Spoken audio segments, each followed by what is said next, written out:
Pero for some reason today, hindi gumagana. Dahil siguro, alam nila na matatangkad ang blockers nila at yung mga dumedepensa sa likod, siguro kumakampante or nagiging kampante dahil Agno nandyan, Right. blockers like Palma are there.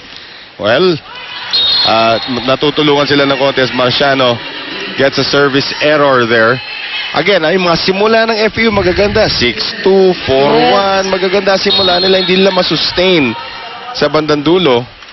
And tandaan din natin, as we keep on saying kanina, PNP is playing with one player down. Wala sa lineup nila. Itong si Michelle Datuwin who is in Thailand with the national team.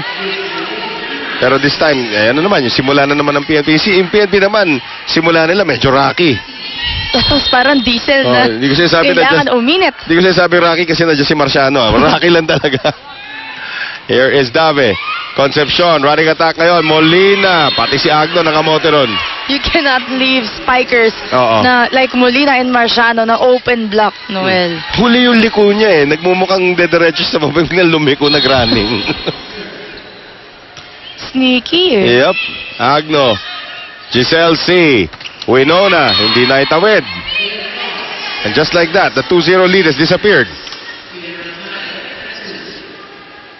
So if it's Fun Family Pizza, it's gotta be Shakey's. Yan na naman tayo. Alam mo, kanina ko pa sinasabing gutom tayo, ha? Up. Kaya pa ba? Oh, hindi na. Lakas ng tira dito ni Dawson.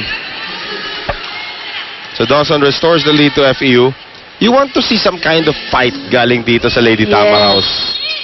And sino ang magsisimula at mag-rally sa mga teammates na Could be Genevieve Casugod na who did not see action in the second set. Molina gets it across and that's not a combination play. It's a quick play papunta rito kay Remy Palma. So 4-2 sa ating puntalaan dito. Here's Concepcion. And Molina binuhay pa rin. Pons across. Tadeo. Back row. Galing yung tira ni Marciano. Don't tell me gagawa pa siya galing back row. Yes. mga pa-frontline, mga Oh. pa-backline, give it to Marciano. Wow.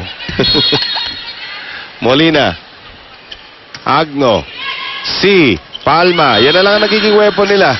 Yung quick set papunta rito kay Remy Palma. And Remy Palma could score 20 points in this game. Pero baka hindi pa rin makuha ng FEU yung panalo. As Atienza will return. Kyla Atienza, Rexona antiperspirant deodorant. It won't let you down.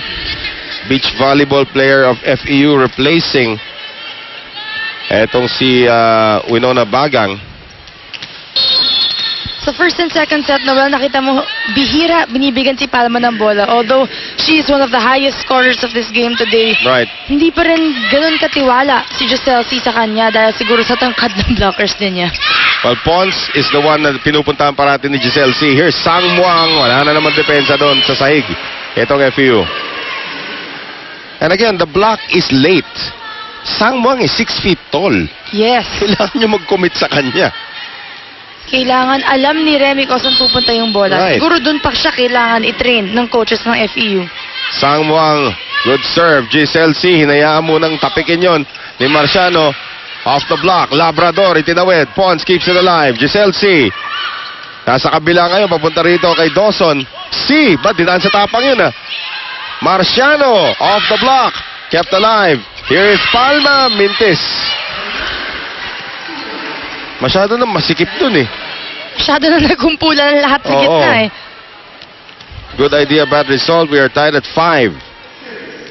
Axel is the official outfitter of the Shakey's V-League. Pachari Sang Muang. C. Ayan, tinaas na niya para dito kay Pons, pero hindi naman tumawid yung tira ni Pons. Si Pons parang grade 7 na binigyan mo ng uniforme ng college. Pag nagkakamali siya, ngingiti siya, harap siya sa coach kagat sa hinlalaki. Ay? Sorry, coach. Sorry, coach. Diba? Sang Muang. C. Gets to it. Bernadette Pons. Good read by Sang Muang. Dalawa na ang abante rito ng PNP. Errors are piling in for the FEU meron Lady naman. Tamaraos. Sinabi mo, errors and errors and errors. And to think this is the same squad that took Meralco to 5 sets. Yes, a team like Meralco. Actually, Noel. that's something in common that they have. They both took Meralco to 5 sets, but they both lost that match. 8-5, PNP up by 3.